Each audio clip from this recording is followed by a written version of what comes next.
Hey y'all, Instinct Survivalist coming to you today from the Georgia Bushcraft Founders Weekend. It is Two Tip Tuesday.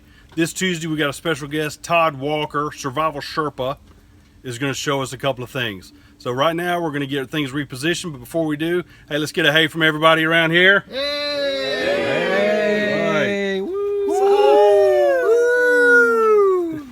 All right, so let's get started. We'll get on that, get it repositioned, and we'll see what Todd's got to show us today. So like I said, we got Todd Walker, Survival Sherpa. He's going to show us two tips today. So Todd, what you got for us today? Well, this is the thing that in my haversack, it doesn't matter if it's dark, daylight, whatever, I can always find this item, and it's always in there. It's clipped to a little zipper in my haversack, and that is nothing more than a Bic lighter with this is a cool little idea I got from Alan Hawcorn. I'm butchering your name, Alan, but anyway, Hawcorn. Yeah. Anyway, it's just a simple little rubber end that comes off of one of those clamps that you'd get at Home Depot or whatever. Anyway, so you take that, slip it over your Bic lighter, just like that, and it keeps the moisture out of there. So if you need a fire real quick, you've got it. So that's one of the things that I like about that. But then I've got duct tape wrapped around here, or Gorilla tape, all kinds of, well, you guys know there's tons of uses for duct tape, but this is my fire kit in an emergency. Okay, well, where's the tinder? It's right here, the duct tape. All right, so what I do is if I really needed this, besides taping up a wound or something like that, if I needed something for fire really quick, wet conditions, I need to dry out some tinder that's marginal, damp, wet even, I can roll off this duct tape right here, ball it up in a ball, just loosely, and light this thing on fire with my lighter. We're not talking about ferro rod, we're not talking about any kind of primitive fire, we're talking about fire when you need it. So we light this. Once you get that going, it's going to burn like napalm. This stuff right here is going to burn and dry out any tinder. Now obviously I've got more on there. If I needed more, I could get that going. And you don't want this to drip on you because it's just basically melted plastic and glue. So that's the tip that I wanted to give everybody about fire. Just an emergency kit in your haversack or in your backpack, whatever. I've got one of these in my backpack as well. But I keep that in there, and it's clipped on so I know exactly where it is. I can find it no matter if I'm blind. I can find this thing because it's zipped on. It's clipped onto a zipper that I know is there. Okay. So anyway, and I just ran some bank line through there to duct tape around, and it's just a handy little cord. I can hang that anywhere I want to hang it. Little, you know.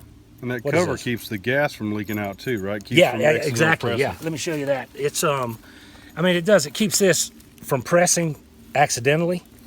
Oh, by the way, take that child safety guard off of there if you've ever got a lighter. First thing I do is always take that off. It's just easier to light. And it does, Bill, thanks for mentioning that, but it does. It keeps this from depressing. I mean, it could get depressed, but it's just another safeguard. Yeah. Another safeguard. That's cool. Yep. All right, so what else you got for us? The second thing I'm going to show you is just it's just a quick down and dirty hobo coffee maker. If you've got 3 sticks and a little bit of cordage, you can make this. You'll need a bandana as well. Nothing to it really. You're just going to make a simple tripod, tie your bandana on it, and then you're good to go. Pour your coffee grounds in there, and let me put that fire out. Pour your coffee grounds in there, but to do this, we're not going to take any kind of detailed lashing video here.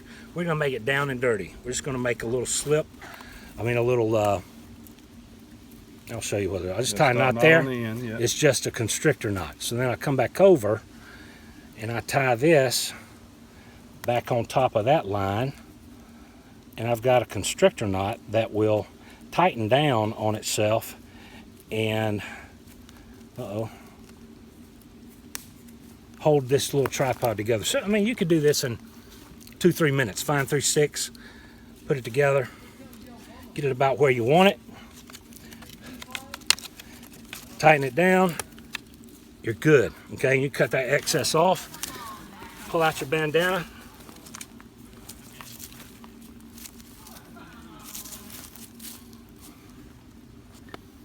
Now obviously this is not the dedicated coffee one.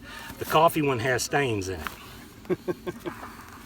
But we're just gonna make a little drip right here, basically a drip cup. We'll tie that on there. Since you got 4 sides, you could make one that is dedicated for just making coffee. Some kind of triangle. Yes, a triangular piece of cloth that you could do that. Now this idea I saw Kelly Harleton do on a video once, and I loved it, and I use it all the time now. And that's the thing about bushcraft community. You know, people share ideas, and it's just great to give credit to where you saw it or where you learned this from. And so I always try to do that, and I know Bill does as well. So I've got this one loose end, which I always just kind of tie up here, and I've got my water on the boil. I put my coffee grounds in here, adjust it up, put my coffee grounds inside the little pouch, put my cup under here, and I've got a drip coffee maker. That's awesome. Yep, you pour whatever.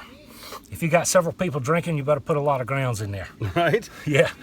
So, so then you can make anything from a single cup to bigger cup to, hey, yeah, everybody's going to have a party. Yeah, if you're kayaking, canoeing, whatever. Obviously, if you're canoeing, you can take a lot more gear. Probably take a percolator if you wanted to. But this is just something that, down and dirty, you can make this on the fly, on the run. You put your grounds in there and just pour the hot water over the top. Exactly. Put your grounds in the little cup. Put your cup under there. Pour your hot water in. You got coffee. Man, that's awesome. I'm definitely going to try that. Do it. It's good stuff, man. All right, brother. Well, hey, thanks for doing this. Yeah, man. Everybody, don't forget to check out the other 2 Tip Tuesday videos. Again, Todd Walker, Survival Sherpa. I'll put a link to his YouTube channel in the comments below. I'll also put a link to his website down below as well. Don't forget to check out the others. So until next time, use your instincts to survive. Thanks for watching.